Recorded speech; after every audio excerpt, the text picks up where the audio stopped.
हो सभी भव सागर से पार।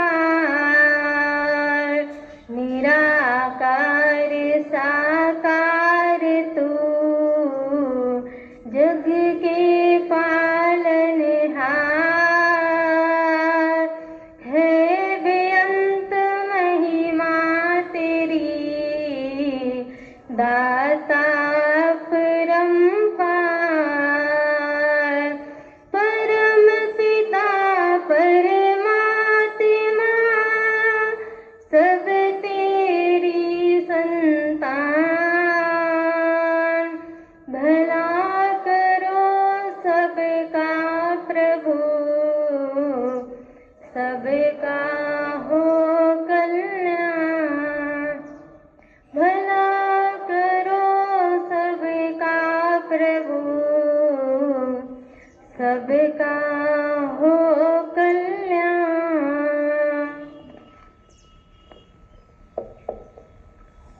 साथ संगत जी प्यार से कहना,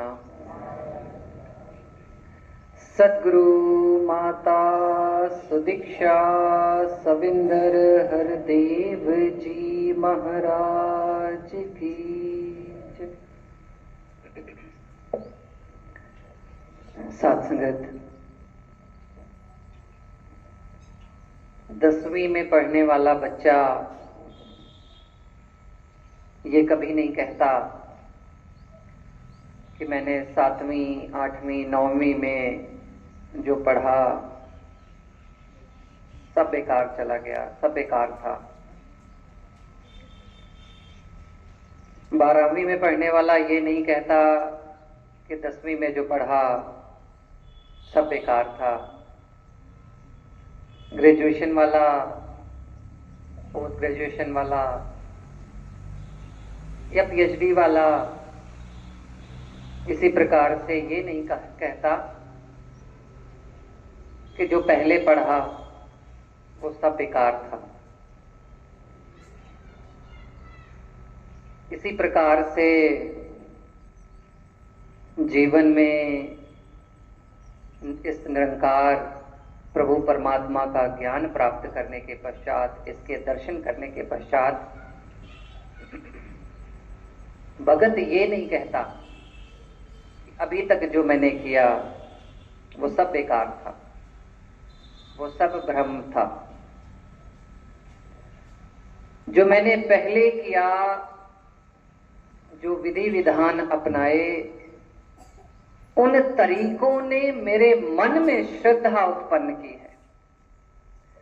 उन तरीकों ने, उन विधानों ने मुझे परमात्मा के करीब लाने का प्रयास किया और उस उत्पन्न हुई श्रद्धा की वजह से जीवन में ज्ञान आया। श्रद्धावान लभते ज्ञानम तत्परः तदेन्द्रियः। एक एक कर्म जो मैंने किया था कुछ भी बेकार नहीं गया। एक एक भाव जो इनके प्रति समर्पित थे वो कैसे बेकार जा सकते। आज सतगुरु की कृपा से इस अविनाशी निराकार प्रभु परमात्मा के दर्शन हुए हैं। इससे पहले भी मैं जिसकी बंदगी, जिसकी इबादत, जिसकी पूजा कर रहा था, इसी का ही तो साकार रूप था वो, इसी से ही तो प्रेम था। किसी और की पूजा कर रहा था मैं। है कोई इससे जुदा? है कोई इससे अलग? लेकिन अगर मैं ये समझ रखूं कि वो कुछ और है, दुनिया किसी और को पूज रही है, दुनिया किसी और को मान रही है। भगवान श्री कृष्ण कहते हैं अहम ही सर्व यज्ञानाम भोक्ता च प्रभुरेव च। मैं ही हूं, कोई दूसरा नहीं है। इसलिए जो इसको जान लेते हैं, जो इसके मूल स्वरूप को जान लेते हैं, उनके मन से तो वैर, उनके मन से तो विरोध खत्म ही हो जाते हैं। जिसने इस प्रभु को नहीं जाना, उसके मन में अगर कोई भेद है, कोई विरोध है, तो बात समझ में आती है। लेकिन अगर इसको पाने के बाद भी मेरे मन में कोई भ्रम है, मेरे मन में अगर किसी के प्रति कोई विरोध है, मेरे मन में अगर सबके लिए अभी भी प्यार नहीं उत्पन्न हुआ, अभी भी मैं सबको अपना नहीं मान पाया, तो यकीन मान लो कि मेरे पास अभी ज्ञान नहीं है, अभी भी मुझे परमात्मा की समझ नहीं आई है। मैं केवल खोखले दावे कर रहा हूं। इसलिए महात्मा समझाते हैं कि भेद तब तक ही है, विरोध तब तक ही है जब तक मुझे अपनी पहचान नहीं है। मिट्टी का दिया, मिट्टी की सुराही, मिट्टी का घड़ा, मिट्टी की ईंट, मिट्टी के बर्तन, मिट्टी की मूर्ति एक दूसरे की तरफ देख करके कह रही हैं, ये छोटा, ये बड़ा, ये ऐसा, ये वैसा, मैं सुराही, तू घड़ा, तू दिया। लेकिन जब बोध हो जाता है कि हम सबका वजूद, हम सबका मूल एक ही है, एक ही है, कोई अलग नहीं है, फिर बात समझ में आती है कि जो मैं हूं वही तू है। जैसे हम सबके घर अलग अलग हैं, यहां से अभी हम निकलेंगे, अपने अपने घरों में जाएंगे, हर एक का घर अलग अलग है, अलग अलग दरवाजे, अलग अलग तरह के कमरे, अलग अलग तरह के सामान, घर के अलग अलग नक्शे, लेकिन घर के रहने वाले जो लोग हैं वो इंसान ही हैं। हर घर के अंदर इंसान ही रह रहे हैं। ऐसे ही ये घर अलग है, ये घर अलग है, ये घर अलग है, ये घर अलग है, ये घर अलग है, लेकिन इन सब घरों में जो रहने वाला स्वरूप है वो यही है, वो यही है। फिर अलग कौन है, कौन जुदा है, कौन अलग है, किससे बैर, किससे विरोध, फिर कौन निरंकारी, कौन संसारी। अगर अभी भी मेरे मन में ये है कि ये जो है यहां जो बैठे हैं बस यही मेरे अपने हैं, ये भी भ्रम है। अगर केवल इन्हीं के अंदर निरंकार नजर आ रहा है, अभी भी भ्रम है। सतगुरु ने जो परमात्मा के दर्शन कराए वो निरंकार सब में नजर आना चाहिए, सब में नजर आना चाहिए।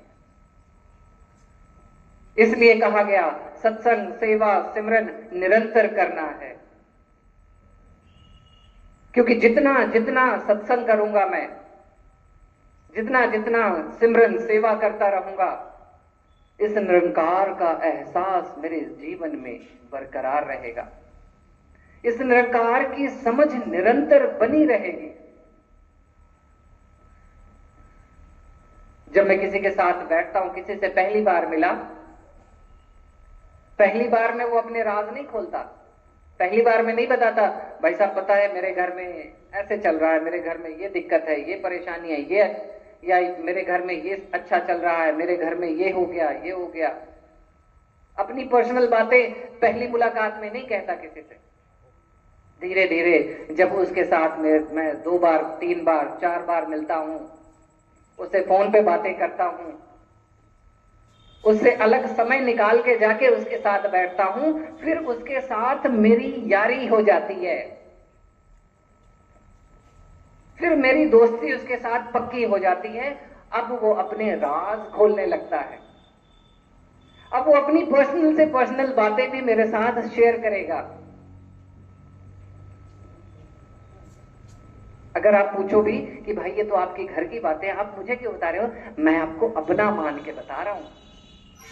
ऐसे ही जब मेरी यारी इस निरंकार के साथ हो जाए, जब मैं इस निरंकार के साथ समय बिताऊं, जब अलग से समय निकाल करके इसके साथ बैठूंगा, इसके साथ मेरी यारी, मेरी दोस्ती पक्की होती जाएगी, फिर ये अपने राज मेरे पे खोलेगा, फिर ये अपना एहसास बख्शेगा।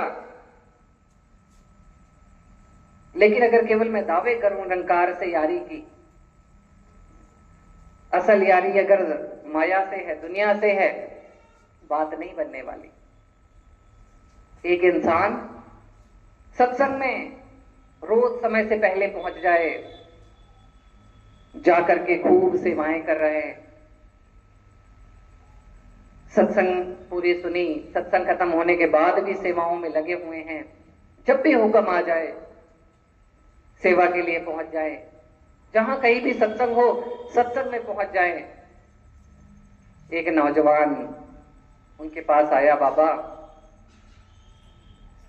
मैं बड़ा प्रभावित हूं, कमाल का त्याग है आपका। क्या त्याग है, आपने सारी मोह माया त्याग रखी है। जब भी हुक्म आता है आप चल पड़ते हो सेवा के लिए, सत्संग के लिए। जब भी देखता हूं आप सिमरन कर रहे होते हो। कमाल है, क्या त्याग है आपका, सब कुछ छोड़ रखा है, सारे मोह त्याग रखे हैं आपने, किसी के साथ अटैचमेंट नहीं है, केवल निरंकार के साथ है। आपका त्याग बाकमाल है। और एक मैं हूं, मुझे टाइम ही नहीं मिलता सत्संग के लिए। मैं अपने कामों में इतना उलझ गया हूं कि मुझे समय ही नहीं मिलता कि मैं सत्संग जा पाऊं। तो मुश्किल कभी थोड़ा बहुत समय निकाल करके जाता हूं। महात्मा उसे प्यार से अपने पास बिठाते हैं, कंधे पे हाथ रखते हैं, कहते हैं बच्चे मेरा त्याग कोई कमाल का नहीं है, कोई कमाल का त्याग नहीं है मेरा, कोई बड़ा त्याग नहीं है मेरा। त्याग असल तो तेरा है बच्चे, सबसे बड़ा त्याग तेरा है। मेरा त्याग तेरे त्याग के सामने कुछ नहीं है। बाबा कैसी बात कर रहे हो, मेरा त्याग, मुझे तो मेरा त्याग नजर ही नहीं आ रहा, मैंने क्या त्यागा, त्याग तो आपका है। नहीं बच्चे, असल त्याग तेरा ही है। मैंने क्या त्याग किया, मैंने तो इस प्रभु परमात्मा सतगुरु के लिए माया का त्याग कर रखा है, तुच्छ सी माया जो मेरे काम नहीं आने वाली। मैंने परमात्मा के लिए, सतगुरु के लिए इस माया का त्याग किया हुआ है बस। बच्चे असल त्याग तो तेरा है, तूने इस माया के लिए परमात्मा सतगुरु का त्याग कर रखा है, सतगुरु का त्याग कर रखा है। तेरा त्याग, तेरे त्याग से बड़ा किसी का त्याग नहीं हो सकता। माया के लिए तूने परमात्मा को त्याग रखा है। साथ संगत, मैं विचार करूं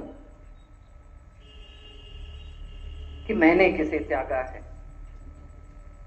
मैं सतगुरु के लिए माया का त्याग कर रहा हूं या माया के लिए सतगुरु का।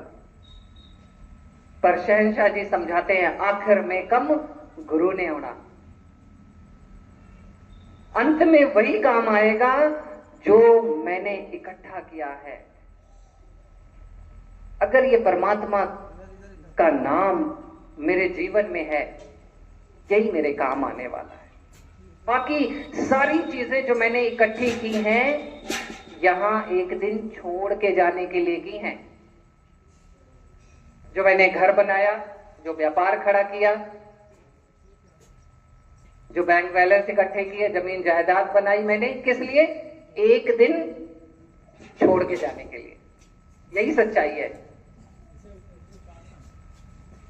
और जो इस सच्चाई को समझ गया उसकी लगन लग जाती है, उसकी लगन लग जाती है, क्योंकि बाकी सारी चीजें यहीं तक है, यही है जो आगे काम आने वाला है। इसका मतलब ये नहीं कि सब त्याग के बस इसी में लग जाना।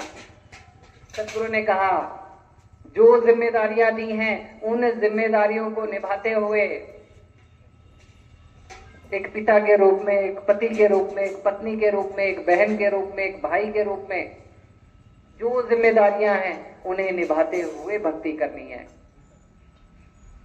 माया कमानी है, माया गुजरान है, लेकिन बस माया के लिए परमात्मा का त्याग कर दूं, ये कहां की समझदारी है।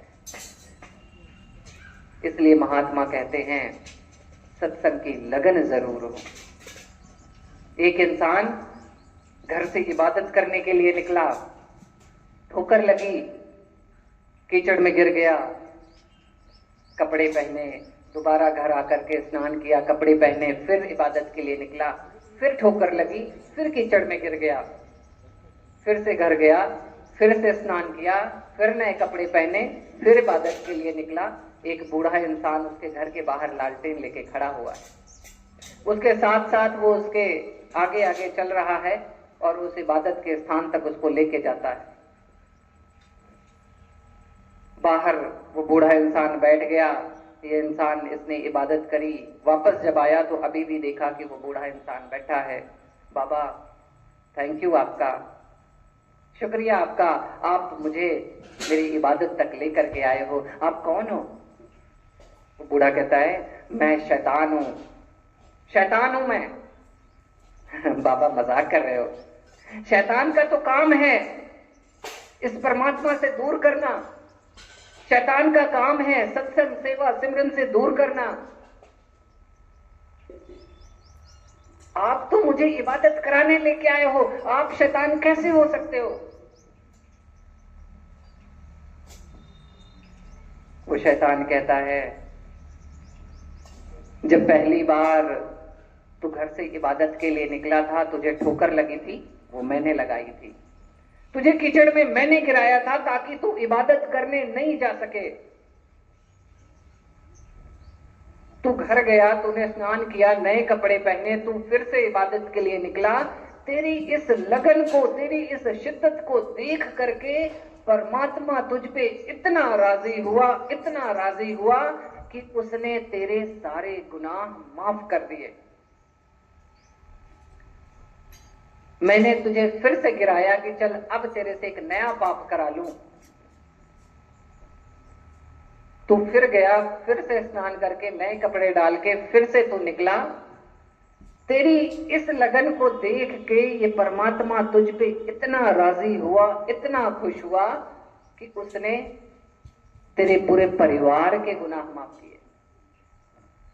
मैं डर गया, इतनी मेहनत करके सालों साल मैंने तुम सबसे जितने गुनाह कराए थे, तेरी एक लगन को, एक इस शिद्दत को देख करके परमात्मा इतना राजी हुआ कि उसने तेरे परिवार के सारे गुनाह माफ कर दिए।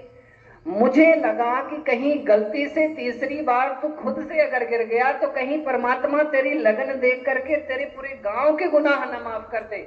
मैं इसलिए डर गया कि इस बार कहीं तू गलती से ना गिर जाए, इसलिए मैं लालटेन लेके तेरे आगे आगे चल रहा था। सत्संगत मेरी लगन, मेरा मन अक्सर कहता है आज सत्संग नहीं जाते हैं, आज आराम कर लेते हैं। महात्मा कहते हैं जिस दिन सत्संग आने का मन ना करे उसी दिन मुझे सत्संग की सबसे ज्यादा जरूरत है। बाकी दिनों में जो है वो है, पर जिस दिन सत्संग आने का मन नहीं कर रहा ना, उसी दिन सबसे ज्यादा जरूरत है इस मन को सत्संग की, क्योंकि उसी दिन ये कमजोर है। इसलिए महात्मा कहते हैं न जाने कौन सी वो लगन है, किस दिन मेरी लगन से ये रीझ जाए, ये राजी हो जाए और मेरे गुनाह माफ कर दे, मुझे अपना बना ले, मुझे अपना ले। मेरी वो लगन देख के, इसलिए सत्संग की लगन हर पल लगी रहे। हम सब ने पीछे निरंकारी राजपिता जी के प्रवचन सुने, भूमि पूजन वाले प्रवचन में सच्चे पातशाह निरंकारी राजपिता जी ने कहा कि सत्संग में आकर बैठकर सत्संग सुनना भी सेवा है। हम सब ने सुना कि सत्संग में बैठकर सत्संग सुनना भी सेवा है। अब साथगत हम सबको ये हुक्म है सेवा का कि सुबह 8 बजे से 10 बजे तक सत्संग में बैठ करके सुनने की सेवा है। सदगुरु ने सेवा लगा दी सबकी, 8 बजे से 10 बजे तक सत्संग में बैठकर सत्संग सुनने की सेवा है। अब मैं अपनी सेवा में लेट आ रहा हूं, मैं 8:30 आ रहा हूं, मैं 8:45 आ रहा हूं, मैं 9 आ रहा हूं। मैं अपनी सेवा में लेट हूं या नहीं? दास ने हमेशा जब भी कभी सुना है महापुरुषों के बीच बैठ करके, सबने एक ही तरह से बताई है बातें ये कि उस महात्मा ने एक बार सत्संग में ये बात कही थी जिसे सुनकर मेरी जिंदगी बदल गई, जिसे मैंने अपना लिया, मेरी जिंदगी बदल गई।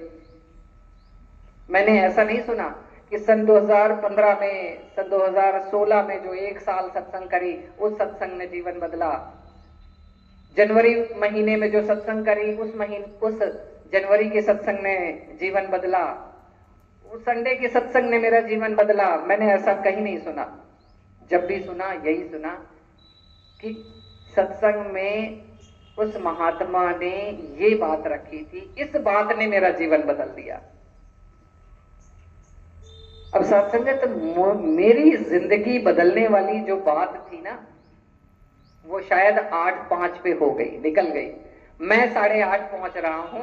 मेरी जो जिंदगी बदलने वाली बात यहां से आनी थी वो बात निकल चुकी है। मैं रह गया क्योंकि मैं लेट पहुंचा। इसलिए महात्मा कहते हैं सत्संग में समय से पहुंचे। ये मेरी लगन हो। अगर किसी का कुछ काम है, कोई जेन्युइन रीजन है, बात समझ में आती है, लेकिन अगर ये मेरी आदत बन गई है कि 8 बजे से सत्संग है, कोई बात नहीं, 9 बजे पहुंच जाएंगे, 9:30 पहुंच जाएंगे, असल तो मेन विचार के समय भी पहुंच जाएंगे, बात बन जाएगी। कोई पूछने वाला, कोई बोलने वाला थोड़ी ना है। अगर ये अनाउंसमेंट हो जाए कि कल 8 बजे तक जो भी यहां आ जाएगा, उपस्थित हो जाएगा, उन सब के सारे मसले हल कर दिए जाएंगे, सारी समस्या का समाधान किया जाएगा। सत्संगत मैं अपनी बात कर रहा हूं, मैं 7 बजे आके बैठ जाऊंगा क्योंकि मेरे मसले हल हो रहे हैं। मसले यहां भी गुरु हल कर रहा है और सबसे बड़ा मसला हल कर रहा है। बाकी मसले बहुत छोटे छोटे हैं। किसी का काम नहीं है, किसी की हेल्थ सही नहीं है, किसी के घर में कोई लड़ाई झगड़े चल रहे हैं, ये मसले बड़े छोटे छोटे मसले हैं। असल मसला गुरु हल कर रहा है। अगर मुझे दिखा दिया जाए, अगर सतगुरु मुझे इस रूप में दिखा दे कि बच्चे अगर इस बार तो मुक्त नहीं हो पाया ना, इस बार मोक्ष प्राप्ति नहीं हुई, तो अगले जो 4, 6, 10 जन्म है ना, ये होने वाले हैं, ऐसे होंगे। अगला जन्म ये होगा, फिर उसके आगे ये होगा, फिर उसके आगे ये होगा, और उन जन्मों में देख तू क्या कर रहा होगा, कैसे जी रहा होगा। रूह कांप उठेगी मेरी, रूह कांप उठेगी। सारे मसले गुरु हल कर रहा है। इतना बड़ा जन्म मरण का मसला गुरु हल कर रहा है, और मैं उन मसलों के हल के लिए कोई परवाह नहीं कर रहा हूं। मेरी ये आदत बन जाए। जिस दिन मेरी आदत बन गई ना, 8 बजे की सत्संग है, 7:55 मैं यहां पहुंच जाऊंगा, ये खुश हो जाएगा। यही तो चाहता है गुरु। जो ये साध संगत दी है सतगुरु ने, एक एक का सत्कार करना। अगर मैं गुरसिखों का निरादर कर रहा हूं, वो गुरु का निरादर होता है। हरदेव वाणी में हम सब ने वो लाइन पढ़ी सुनी होगी कि जिस प्रकार से सतगुरु का, गुरसिख का सम्मान सतगुरु का सम्मान होता है, ठीक वैसे ही गुरसिख का अपमान गुरु का अपमान होता है। भगवान श्री राम 7वीं भक्ति माता शबरी को बताते हैं, सप्तम सब जग मुहि में देखा, मोते अधिक संत करी लिखा। मुझसे भी ज्यादा ये नहीं कहा, मेरे जैसा जितना मेरा सत्कार करते हो उतना ही सत्कार मेरे गुरसिखों का, मेरे भक्तों का, मेरे संतों का करना है। मुझसे भी, मेरे से भी ऊपर, मेरे से भी ज्यादा क्योंकि अगर कहीं मेरे से कहीं ध्यान इधर उधर हो गया, सत्संग से दूर हो गए, यही है जो आकर के कहेंगे भाई साहब जी सत्संग आया करो, महापुरुषों कृपा करो सत्संग आया करो। यही है जो मेरा हाथ पकड़ के लाएंगे सत्संग। इसलिए कहा है इनका सत्कार करो। साकत के साये से बचना, भक्ति अगर बचानी है, अगर भक्ति को बचानी है, कहा गया साकत के साये से बचना है। जो परमात्मा गुरु निरंकार से, सत्संग सेवा सिमरन से दूर करते हैं, जो मन में अविश्वास पैदा करते हैं, इनकी परछाई से बचना है। जो मन में संदेह संशय पैदा करते हैं, उनसे बचना है। क्योंकि मन में अगर संदेह आ गया, संशय आ गया, फिर तो केवल नाश ही नाश है। अज्ञस्य श्रद्धानश्च संशयात्मा विनश्यति, नायम लोको अस्ति ना परो ना सुखम संशयात्मना। ना इस लोक में किसी तरह का सुख मिलेगा, ना ही परलोक में कोई सुख मिलने वाला है। इसलिए मन में कोई संदेह नहीं होना चाहिए। जिस परमात्मा के दर्शन गुरु ने कराए हैं, मिलान करके देखूं, धर्म ग्रंथों को पढ़ के देखूं, वही परमात्मा मिला है, 100% वही मिला है या नहीं। और एक ये भी बात कि परमात्मा जैसा है वैसा मिला है, या जैसा मैंने सोच बना रखी थी वैसा मिला है। हमें कैसा परमात्मा चाहिए? वो परमात्मा जैसा परमात्मा है वैसा चाहिए, या जैसी सोच मैंने बनाई है वैसा चाहिए? सब कहते हैं कि जैसा है वैसा चाहिए। मेरी सोच में तो पता नहीं क्या क्या हो सकता है, मेरी सोच सही भी हो सकती है, गलत भी हो सकती है, पर मुझे उस परमात्मा के दर्शन कराओ, मुझे उस परमात्मा से मिलाओ जैसा उसका वास्तविक स्वरूप है, जैसा उस परमात्मा है। इसलिए ये प्रेरणा दी जाती है। और अगली लाइन, कि कहे हरदेव संतों ने ही नैया पार लगानी है। ये संत ही हैं जो पार लगाने वाले हैं, इसलिए इनका सत्कार, इसलिए संतों की कद्र। जिसने गुरसिखों की कद्र करी, जहां गुरसिखों में आपसी प्रेम है, आपसी भाईचारा है, मिलवर्तन है, सत्कार है, गुरु वहां खुश होता है, गुरु राजी होता है उनसे। आपसी प्यार देख करके गुरु खुश होता है, गुरु निहाल होता है। ये मनों की जानता है। मैं सामने कितने भी दिखावे कर लूं, ये दिखावों से नहीं वश में होता, दिखावे इसको रास नहीं आते। मैं दिखावा करके किसी इंसान को तो खुश कर सकता हूं, लेकिन इसको नहीं खुश करता, इसको ये कभी नहीं खुश होता दिखावों से। निर्मल मन जन सो मोहि पावा, मोही कपट छल छिद्र न भावा। इसलिए इस दर पे दिखावा नहीं चलेगा। मेरे अंदर क्या है, जो है वही चलेगा। दो दोस्त बैठ के चाय पी रहे थे,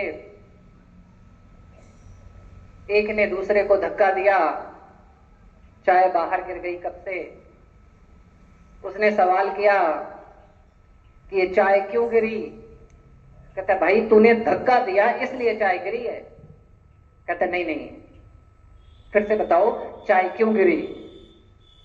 कहता भाई अगर तू धक्का नहीं देता तो चाय गिरती, तूने धक्का दिया इसलिए चाय गिरी है। कहते हैं नहीं, मैंने धक्का दिया इसलिए चाय नहीं गिरी, क्योंकि कप में चाय थी इसलिए चाय गिरी है। अगर चाय नहीं होती, मैं लाख धक्के देता, चाय नहीं गिरती। कप के अंदर चाय भरी है इसलिए चाय गिरी है। अगर कप में चाय नहीं होती ना तो चाय नहीं गिरती। मैं कितना भी धक्का देता, खाली कप लिए खड़ा है तो मैं लाख धक्के दूं, चाय कभी नहीं गिरेगी।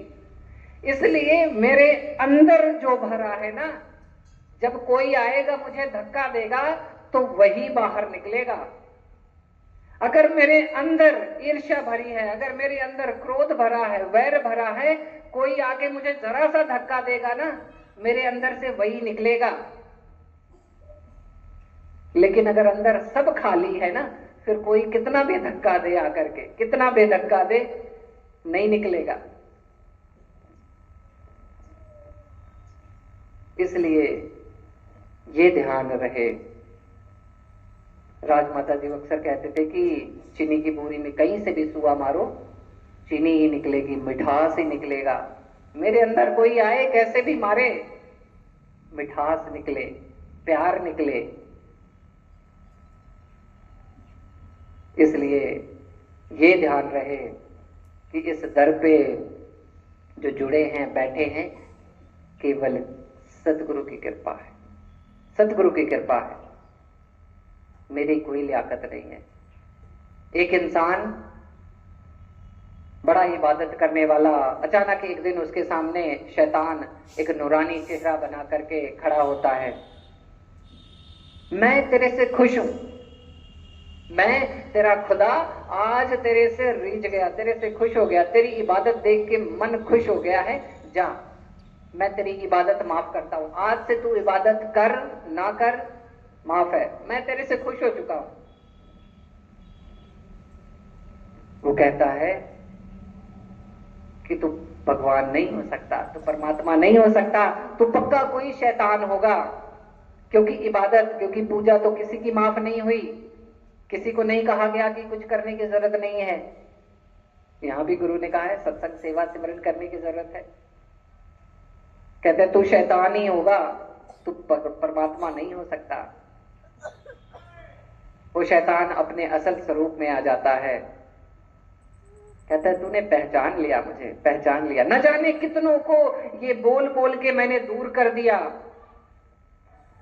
न जाने कितनों को परमात्मा से मैंने दूर कर दिया, पर तेरी अकल ने तुझे बचा लिया, तेरी समझ ने तुझे बचा लिया। आज अगर तू समझदार नहीं होता तो तू भी मेरे इस जाल में फंस जाता। तेरी समझ ने आज तुझे बचा लिया। ये बोल करके शैतान चलने लगा। वो बोलता है भाई रुक रुक, ये मेरी समझ ने मुझे नहीं बचाया, ये मेरे परमात्मा की कृपा ने मुझे बचाया है। तू जाते जाते भी मेरे मन में ये भ्रम डाल के जाने वाला था कि मैं बड़ा समझदार हूं इसलिए बचा हूं। मैं इसलिए नहीं बचा कि मैं समझदार हूं, मेरे परमात्मा की, मेरे गुरु की कृपा ने मुझे बचाया है। मैं समझदार हूं, मैं बड़ी अकल वाला हूं, इसलिए मैं यहां नहीं बैठा हूं। मुझे सेवा मिली है, मैं कोई समझ रखता हूं, मैं कोई अकल रखता हूं, मेरे अंदर कोई लियाकत है, इसलिए मुझे सेवा मिली है। ये भ्रम है। ये जो सेवा मिली है वो केवल इसकी कृपा से मिली है। इसकी कृपा है जिसने मुझे बचाए रखा है, इसकी कृपा है जिसने यहां टिकाए रखा है, इसकी कृपा है जिसकी वजह से ये भक्ति हो रही है, इसकी कृपा है जिसकी वजह से इनके चरणों में आज भी मैं सजा हुआ हूं। नहीं तो ऐसे भी देखे हैं जिन बातों को सुन करके एक समय वो कहते थे वाह वाह वाह वाह वाह वाह, क्या बात है महाराज, क्या बात है, क्या बात है। आज वही बातें उनके कान में नहीं जा रही हैं, वही बातें आज की जा रही हैं उनसे। महापुरुषों गुरु पूरा, निरंकार पूरा है, इसी ने पार लगाना है, वही बातें आज बोली जा रही हैं। सत्संग से दूर हो गए हैं, अब वो बातें बोली जा रही हैं, लेकिन कानों में रस ही नहीं आ रहा इन बातों का, मजा ही नहीं आ रहा। अब सुनने के लिए भी तैयार नहीं। अब लग रहा कि कितनी जल्दी ये यहां से उठे, क्योंकि सत्संग से दूर हो चुके हैं। तो अगर यहां मैं बैठा हूं, यहां मैं सजा हूं, तो केवल इनकी कृपा है, इनकी रहमत है, इसलिए यहां पे बैठा हूं। हर पल ये एहसास मन में रहे, सच्चे पातशाह मेरी कोई लियाकत नहीं है, मेरी कोई लियाकत नहीं है जो मैं यहाँ बैठा हूँ। मेरी समझ ने मुझे यहाँ नहीं बिठाया, आपकी कृपा ने मुझे यहाँ बिठाया है। दातार कृपा करना, हर पल ये अपनी मेहर हम सब के ऊपर बनाए रखना, हम सब के जीवन में आपकी कृपा बनी रहे, आपके चरणों का विश्वास निरंतर मजबूत हो, हर पल आपका आसरा हो, आपका सहारा हो, आप ही हो जो भव सागर से पार लगाने वाले हो। कहीं मनों में कोई भ्रम ना आ जाए, कहीं कोई संशय ना आ जाए, आप संभालना सच्चे पातशाह। कृपा करना, हर पल हर एक गुरसिखों का मान सत्कार सम्मान करते हुए आपके चरणों का विश्वास, सत्संग सेवा सिमरन की भूख मेरे जीवन में हो, लगन मेरे जीवन में हो। यही अरदास प्रार्थना।